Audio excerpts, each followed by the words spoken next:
Welcome back at 6 minutes to 7. Prime Minister Chris Hipkins is among the world leaders arriving in Lithuania about now, with the NATO Leaders Summit due to get underway tomorrow. The Ukraine war will dominate the agenda, and overnight Chris Hipkins has confirmed he will be meeting President Zelensky during the summit. Otago University international relations expert Robert Patman joins us live now. Good morning, Robert. Thanks for speaking to us this morning. This is the North Atlantic Treaty Organisation. Why is New Zealand there?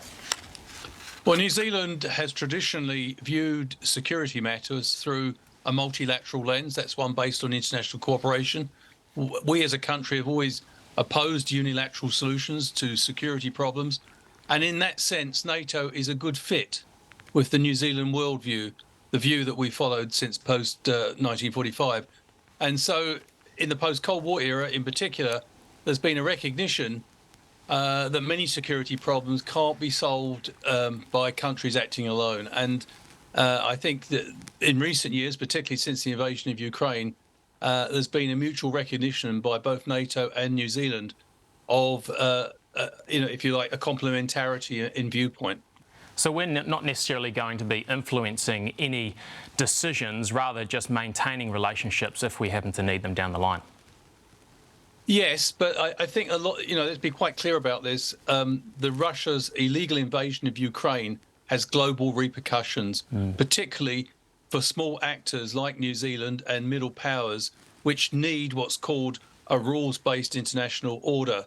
And if Mr. Putin succeeds in his invasion, that would be, if you like, a blow to the rules-based order globally, and that could seriously inconvenience players like New Zealand, which trade with more than 100 countries around the world and depend on those rules in order for New Zealand to go about its business internationally. So what are the benefits specifically? I think NATO has become, if you like, a legitimate source of providing military security. And I think it's largely got liberal democracies within it. And so from New Zealand's point of view, it's a good ally to have on the security front. It also means that New Zealand doesn't have to choose just between, say, China and the United States. There's been a lot of debate in New Zealand recently that New Zealand should choose a side. And I think by developing relations with a multilateral alliance like NATO, that shows that New Zealand has a number of options internationally. What can we expect to be on the agenda? What are they going to be talking about? I think two of the key issues will be Sweden's possible membership of NATO. One of the consequences of Russia's invasion of Ukraine is that Sweden wants to join, but Turkey has been resisting that, so they'll be trying to hammer that out. And the other thing is Ukraine's membership of NATO. Ukraine is eager to join NATO, but Germany and the United States are in no hurry for that to happen. They believe it might escalate the current conflict even more, but they're not ruling it out in the future once the conflict is resolved in Ukraine. In your opinion, do you think it will escalate that conflict if Ukraine do become a part of NATO? Because essentially that means that the USA are going to be on Ukraine's side. I personally don't, but certainly the US president, is mindful that Mr. Putin may think with Ukraine in NATO, he's got nothing to lose, and that, he will become even more provocative and forthcoming in his military actions in Ukraine.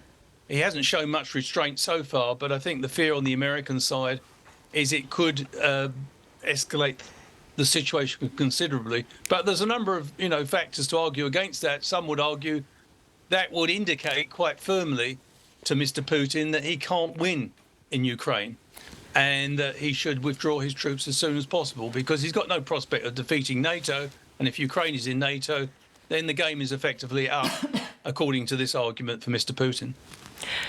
Robert, you mentioned there that Turkey doesn't want Sweden to join NATO, but will only want them to join if they're allowed into the EU. What do you make of this?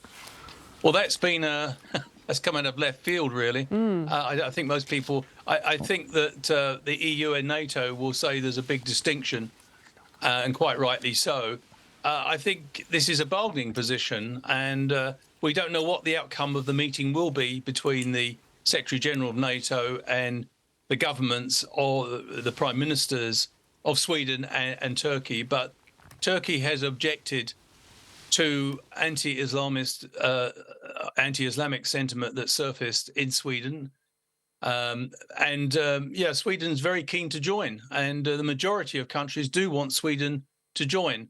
And it's very difficult to predict what will happen in this situation. Maybe Mr. Erdogan, the Turkish Prime Minister, is just trying to extract concessions for agreeing to allow Sweden in.